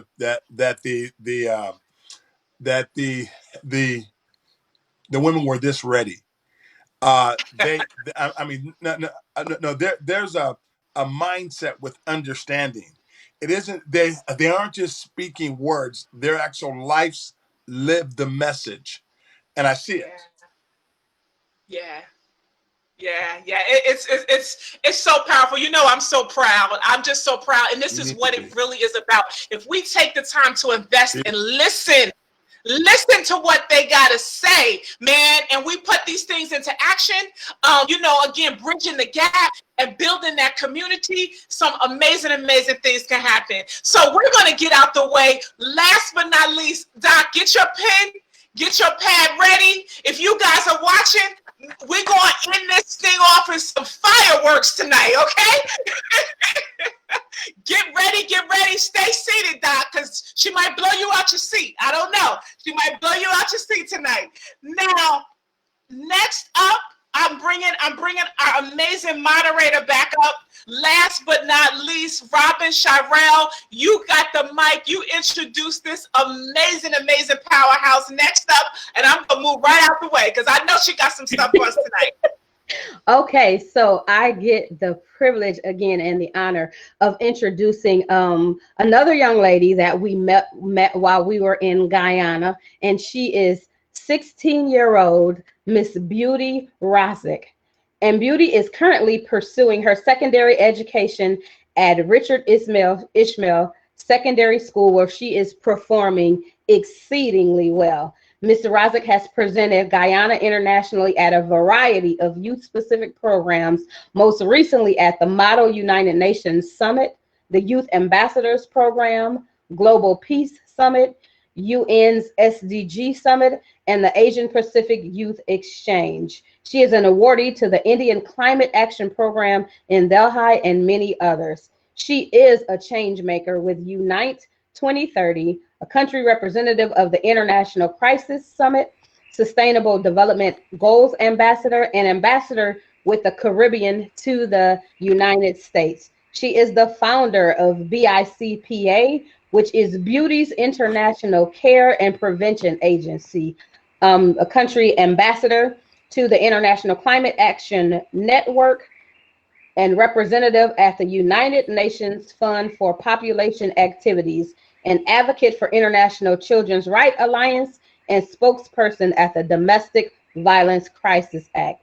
Beauty possesses great interest in the social affairs that are prevalent within our societies and spends most of her free time attending and hosting workshops and campaigns to aid in using her voice as an advocate for issues affecting youth, and for those who are vulnerable. But I cannot hear or see anything at this time. Dr. Anana, she says she can't hear and she can't see right now. Can you hear me now, Beauty? So if you permit me, I'm going to disconnect and then reconnect again. Okay, that sounds good. Hopefully that will work. So again, this is 16-year-old Beauty from Guyana. She's coming up. She's going to be rounding out the program of our panelists this evening.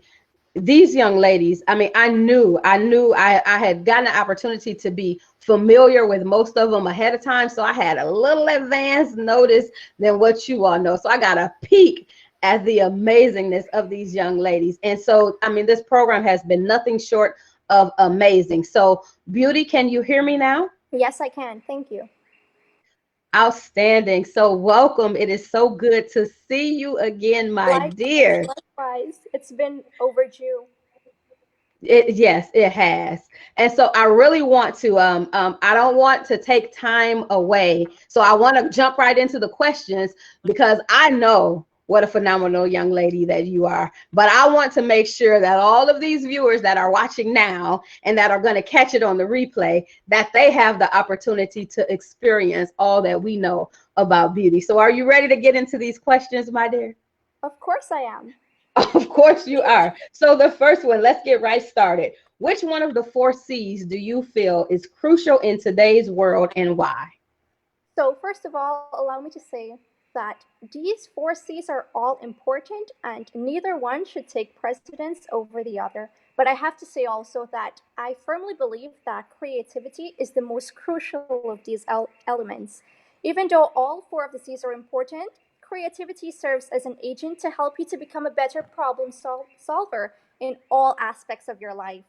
When a person harnesses their creativity, it helps them to broaden their horizon. It helps them to relate to perspective, and the person would be able to deal with uncertain situations. Just for example, clinical studies exhibits creativity. Creative people are more apt to live with uncertainty because they can simply adapt their knowledge and thinking to allow for the flow of the unknown. And we live in a society where innovation is the basis of all technological advancements. Without great creativity, where would we be as a people? Creativity forced the Wright brothers to challenge the limitations of traveling when they took their first flight in 1903. Creativity is the gateway to invention and is imperative for us all to embrace creativity for a better world. Okay, well, thank you. So we need so a lot of times we think about creativity, in terms of the arts, but what you've clearly just articulated so well, Beauty, is that when we tap into that creative piece, it helps us to become better problem solvers and it helps propel us forward in the future. So thank you so much for that. So the second question that I want to ask you is, which one of the 4 C's do you feel is least addressed or talked about in your community? I will go with creativity again. But you see, this issue is not just prevalent in my community, but at quite a number of countries worldwide. Um, we lack creative personnel, and this is all derived from our social norms. Just for instance, every child within the ages of 4 to 15, they're expected to sit in the classrooms and do a whole host of subjects when their passion really does not lie there. Not everyone is born with the aspiration of becoming a lawyer or a doctor. Um, Albert Einstein once said, "Everyone's a genius, but if you judge a fish by its ability to climb a tree, then it would live its whole life believing that it is stupid." Hence, I said all this to say that there's so many people who are in the position of that fish, streaming up and down and not finding their true passion. Yet we complain that the world lacks creativity when really we aren't the ones promoting it. Schools are the major killers of creativity, individuality, and being intellectually abusive.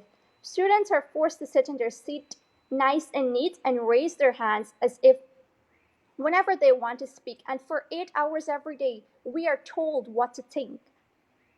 And at the end of it, we're all forced to compete for a grade A, the letter that determines product quality.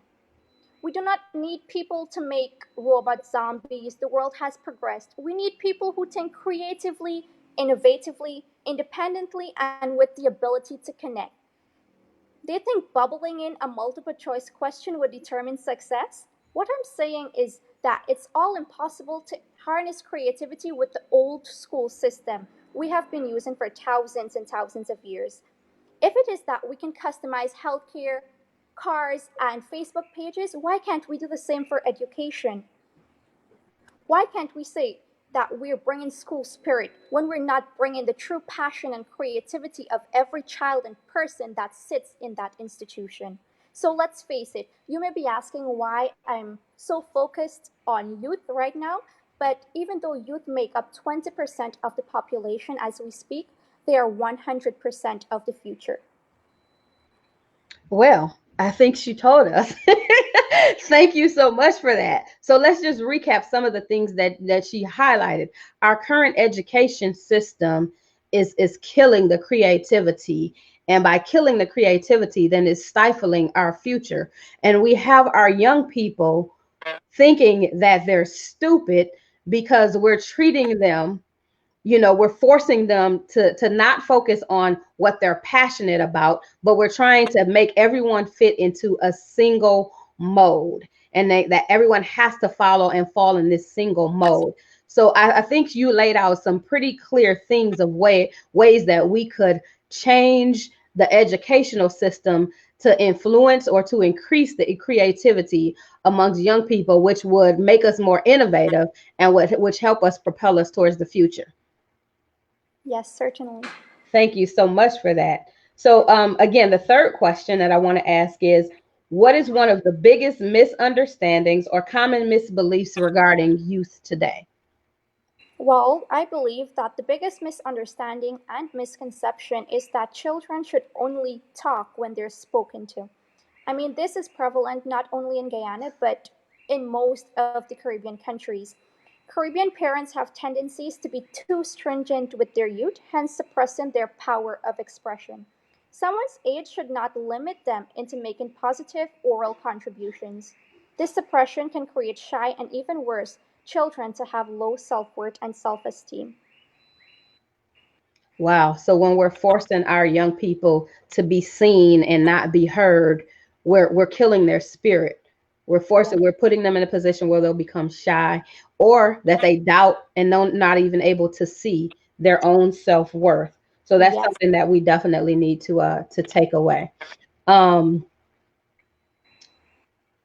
I just wanted to share with you, people are putting some of your comments in. They're taking some of the takeaways, and they got when you said that youth are 100% of the future. And someone else said that they totally agree with what you said. And you said something earlier, and they said, "Woo, tell it." And I think when you were talking about the educational system, so we're actually picking up what you're putting down, Miss Beauty. So thank you so much for sharing.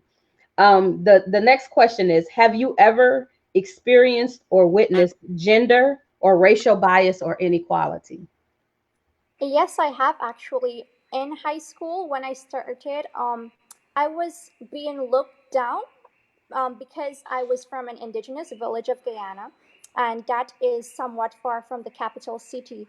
And we aren't exposed to the lifestyle is quite different compared to those on the coastland.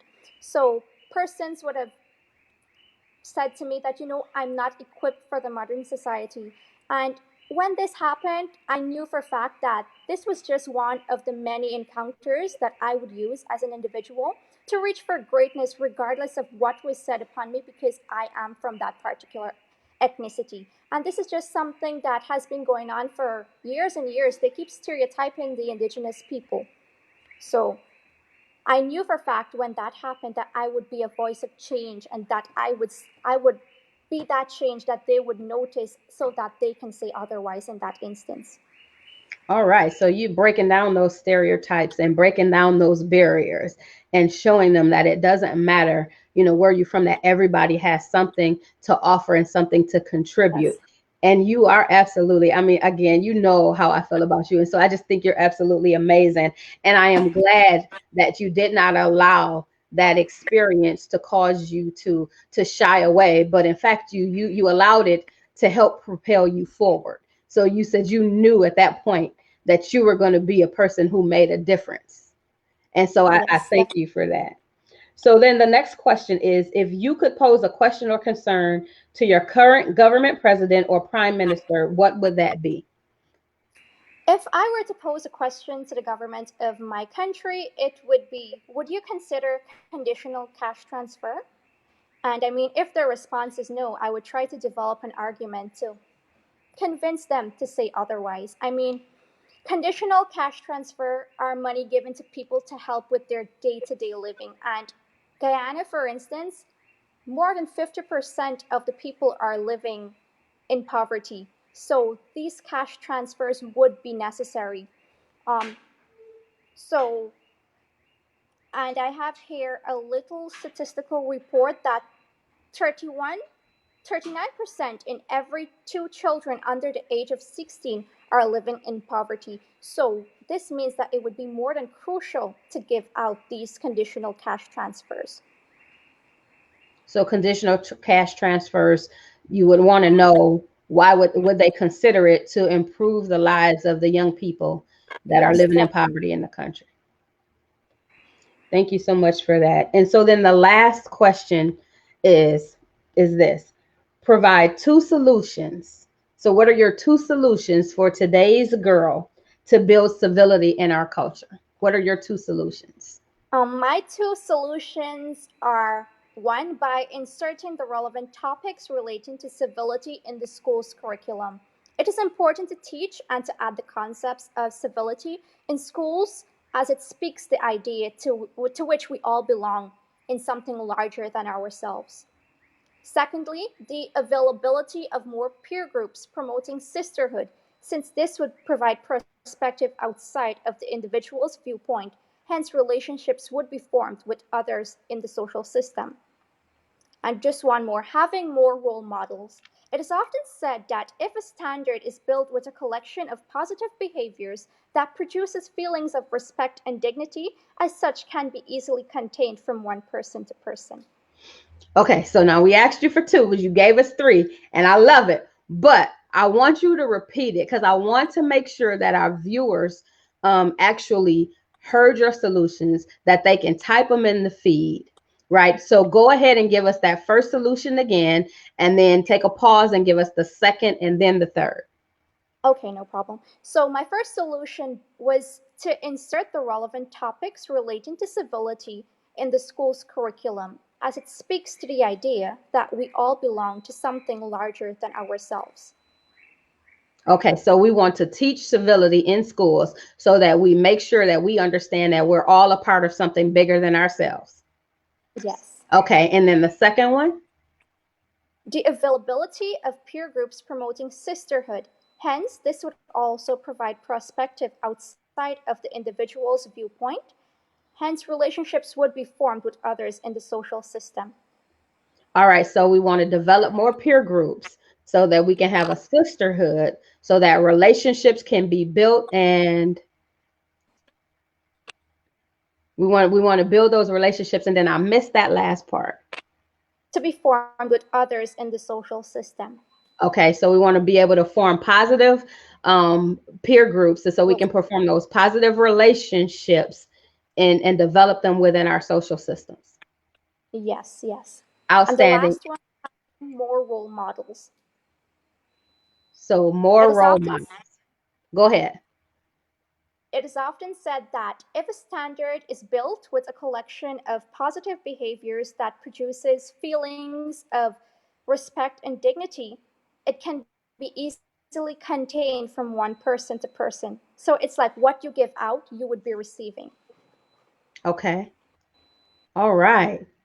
Okay, so Dr. Anana, Ambassador Rivers, you want to come back on and join us? She certainly gave us three very well thought out solutions for building civility in today's culture.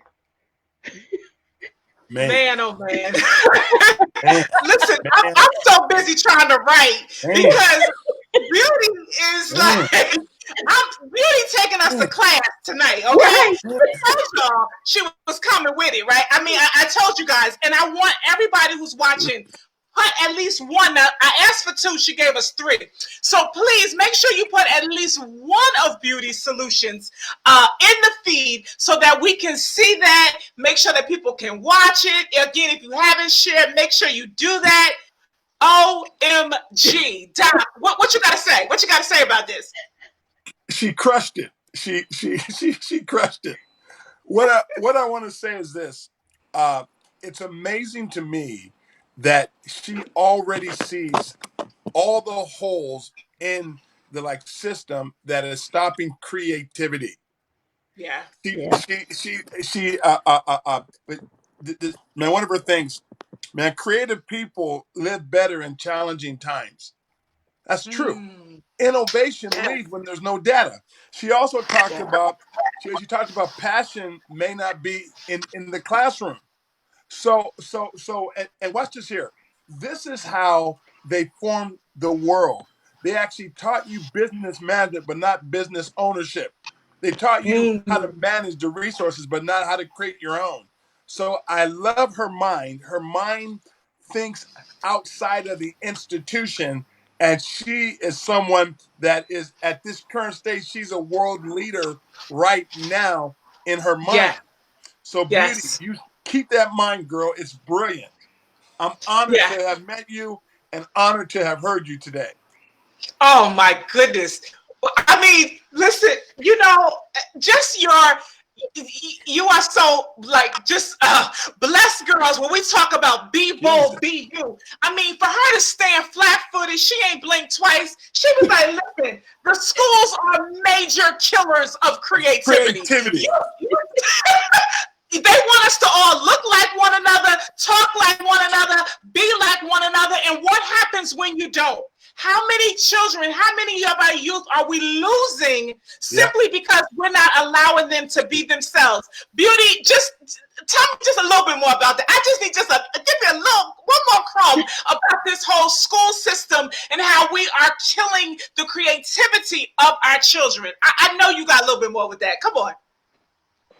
I mean, for all it is, we don't need people to do the same thing all the time. Everyone is born with different gifts and different abilities, and as such, we should encourage them to to be that change and to do what inspires them, and not give them books and tell them this is what you have to do or you're expected to do this. But instead, we need to inspire them to follow their passions. Wow. Yes. Yes.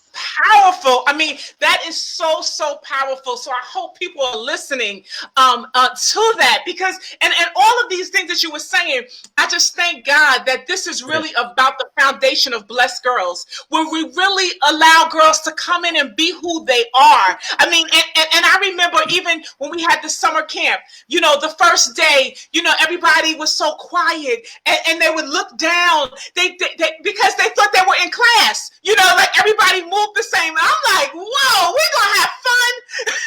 you can be yourself, right? You can show me your passions. It's time for you to be free, to be you, to be bold. And I'm just so blessed to know that we are at least on the right path to really helping usher that in around the world, and more importantly, dealing with girls who are the future. So I'm so encouraged by that. I don't know. Well, anything else, Robin, Doc, anything you want to add before we let her go? Yeah. Robin Shirell, girl, you found your niche. You crushed it all day. I'm telling you, you took this thing to another gear, Robin Shirell, and Beauty, amazing. And Dr. Anana, we need to get a book. Let's do a book on this and have it be Blessed Girl Volume 1. That's it. Y'all ready to write, girls? Y'all ready to become authors from this office? You ready? Yeah. Yes, because watch this. If we put it in a book, it can never be lost. That's right. And it puts them on the stage as authors at the young age they're at now. So, and then what happens wherever you go, this is a model that you can pass to different platforms. Yes. Got it, Doc. Got it, got it, got it. Beauty, we thank you. We appreciate you. I know this is a critical time for you guys in Guyana preparing for your exams. And I know and I pray that you will do exceedingly above and beyond whatever level they have. That I know that you will rock every rank that is set before you. And again, guys, you met her here first. Beauty, Rashani. Good. I might mess up the last name. Razak. You met her here. Is she not beautiful? A beautiful mind, a beautiful being, a beautiful face. And I'm just so blessed to have you a part of the Blessed Girls Global platform. And there's so much more to come. So I appreciate you. Anything you want to say in closing before we move off, Beauty? Anything else you got in that mind you want to share tonight? Maybe we lost her. It might have froze. Yeah, it looked like it might be frozen. He's good. Yes. All right, guys. So let me find out, where are we right now? Hold on. Okay, so we've learned so much, and I hope that you are watching. All the older folks, if you will, watching. I know class was in session, and we learned from the youth today. Okay, they showed us something today, Robin. What you think? Oh my gosh, absolutely. Each and every one of them had something so powerful to say, and they definitely had something that we could use to grow from and to advance if we're willing to listen. If we're willing to listen. Every one of them dropped powerful pieces of information that somebody, if you walked away from this without a takeaway, something that you could learn from one of these young ladies, then you missed it. So then because it's available, I would say, go back, listen to the replay, and catch it the second time around. Yes, it's so true, so true. I mean, again, so much insight, so much wealth of experience, of knowledge, and I'm just super excited of what the next is. So Doc already gave us our marching orders. We're going to get these ladies to start writing. We're going to get them to be published authors. He has already spoken that word into us. And you know what, you guys that are watching, I thank you so much for the support. This is what it is about. Wow. Blessed Girls Global, having women of dialogue. This is action. You see what I'm saying? That when we talk about being, the women and youth practitioner, we practice what we preaching, right? This is about civility in action and listening and learning, and therefore we can live civility. So I thank you all for watching today. Know that you are hashtag I am the solution. Make sure you share this video. I just wanted to share just a gift that I have for all the participants today. All of our Blessed Girls are getting a Blessed Girl mask. We know as we social distance, this is just a gift that I have for all the participants. And those that are watching, if you want to help support us financially, we are a nonprofit. You can please make a donation so we can keep this going. We're going to be doing these books. We're going to be supporting these girls. We can't touch them right now, but we can do some amazing things virtually together and with your support. So thank you so much, Doc. Anything you need to say before we close?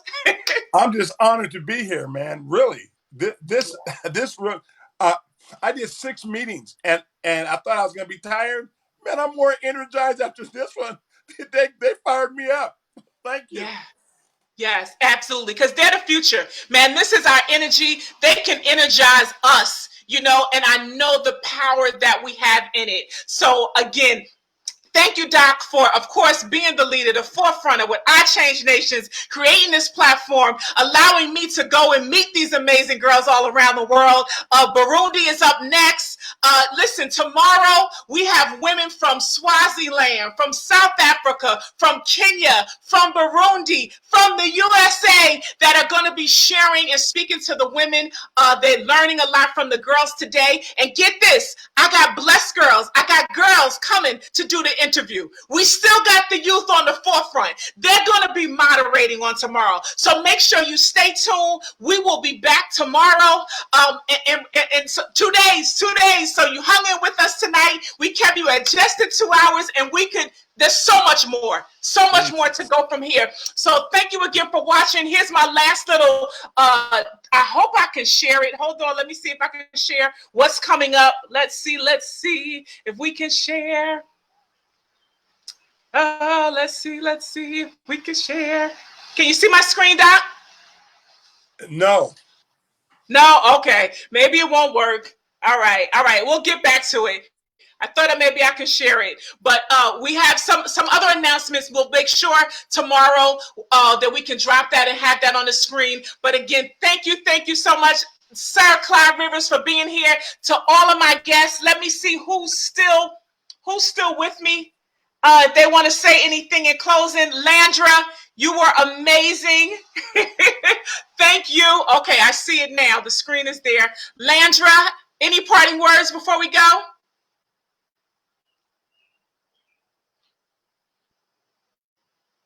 Hold on, you might be on mute. Hold on. Hey, Landra, anything you want to say while we end tonight? Pardon? Anything you want to say in your as you're leaving your good night to the people tonight?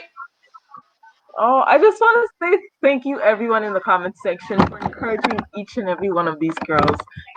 This is what Blessed Girls is about, and I'm so happy to be a part of it. Thank you so much for the opportunity, Anana. Love you so much. All right, Landra. I know you'll be chiming in tomorrow. We'll be talking more because Sir Clyde Rivers has given us our orders. So we got to get to writing and telling more about your story and giving these solutions worldwide. So thank you, Landra. Thank you. All right. Moving right along. Next up, I'm going to bring Britt back up. Britt, who runs it. She runs it. She kills it. All right, Miss Brittany, what you got to say to the folks tonight?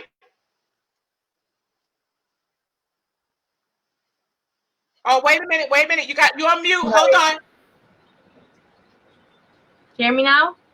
Yes, come on. What you got for us tonight? I just want to say thank you so much for the opportunity to speak my truth and so that everyone can hear my voice and make a difference in today's society. We really need to change. We really need to make a change in the world. Hashtag I am the solution. I love you, girl, from the first time I met you. Sir Clyde Rivers gave us our marching orders. We're going to get this book going. We're going to have you as a published author. You ready? You ready? All the time, every day. Woo! Come on, girl. The future is female, and you are leading the way. So I love you. You'll be hearing more. Hopefully, you'll be chiming in tomorrow, okay? I will. Love you, too. Take care. Love you. All right. Let me see if there's anybody else still with us. Y'all know I don't want to let them go. Okay, Beauty back. I just want Beauty. Come on, one more time. I miss my girls so much. I can't see them in person, but this is the only way I get to see them and touch them. All right, Beauty. I know I gotta let you go. I want to say good night. I want to just wish you so much, much success for the rest of the summer and all of your endeavors. What do you want to say just in closing to the folks tonight?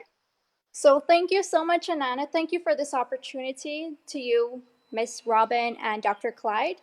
It was a pleasure being here. So I would just like to say to everyone listening that it does not matter where you're from or what ethnicity or your social background, you can be a voice of change, and that you should follow your true passions and your heart desires, and that you are the only one that could limit your successes. Be the voice of change, and remember that the world ahead and all that it has to offer is female. We are the solution. Thank you. Come on, tell it to him, Dr. Beauty. I'm giving you doctor already. Come on, tell it to him. Thank you so much. Again, enjoy the rest of your summer. We'll be talking because we got work to do. We got work to do. Your voice has got to be heard. We got to continue this conversation. And I'm, again, so proud of you. All right? So listen, have a great night. Thank you so much. And then you got to make sure I got to get your mask. I got some gifts for you. So they're on the way. Okay? Thank you. Thank you so much. Oh, indeed. All right. Who else is here? Anybody else here? Anybody else? Let me see. Let me see. I know that they had to go. Elena, Simone, we bless you. We thank you so much for being the blessed girls that you are, for carrying the message, for continuing to be bold, to be courageous, just to be in you, and knowing that you have a platform and you have people that are rooting for your rise all over the world. Now, come on up here, Robin. Come on, my girl. Come on back up here. We got to do this again tomorrow. But I'm going to bring Robin out one more time because you know I want to go, Robin. Help me get off the line, Robin. Oh my goodness. You know, my heart is just so full with these young ladies. Oh my goodness. I am I mean, just to think that they range in age from 13 to 19, and there was so much wisdom and insight on that. From each panelist. Just absolutely amazing. Thank you so much for allowing me the opportunity to be a part of it and to just share and to experience all that they had to offer. I mean, I'm just overjoyed. It's just I was over here dancing like, yeah. Indeed. And just to think, we're just getting started. We are just getting started, and God is just using us just to bring them up and bring them out on the forefront, to highlight their brilliance, to highlight their beauty, to highlight their passions, and allow them, of course, the blessed girl way, to be bold, to be you, and know that you be blessed, girl. So thank you again, Robin, for your expertise, for helping to lift the load with me tonight, to making this so much easier for me. I love you so much for it. And I'll be back tomorrow. We'll be back tomorrow.